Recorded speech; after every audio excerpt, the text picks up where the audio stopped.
আপনাদের সন্তানদেরকে সাংস্কৃতিক শিক্ষায় আপনারা উজ্জীবিত করুন।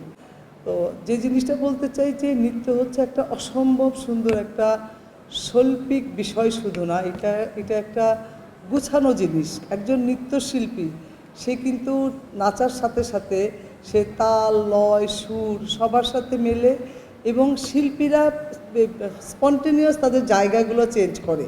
ঠিক কতটা অর্গানাইজড হলে এই কাজটা হয়। তো আমাদের যে নৃত্য এটা হচ্ছে সারা পৃথিবীতে নৃত্যের এত ধারা মনে হয় কোথাও নাই। হয়তো পার্শ্ববর্তী দেশ ইন্ডিয়াতে থাকতে পারে বা অন্য কোথাও আছে, তো আমরা সেগুলো তো নিয়ে আসি।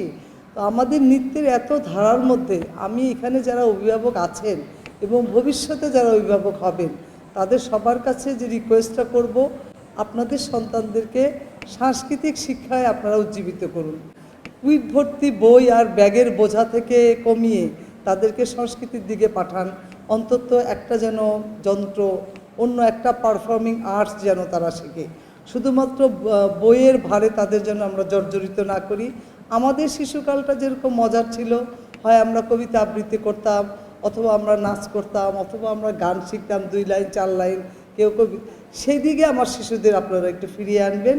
কারণ আপনার সরকার যতই চেষ্টা করুন, যদি এখানে সাধারণ মানুষের অন্তর্ভুক্তি না হয় তাহলে কিন্তু আমরা কোনো কিছু এগিয়ে নিয়ে যাব না।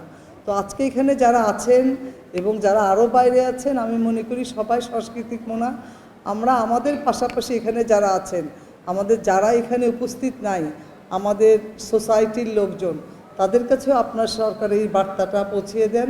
আমাদের শিল্পকে সমৃদ্ধ করতে সবাই এগিয়ে আসেন।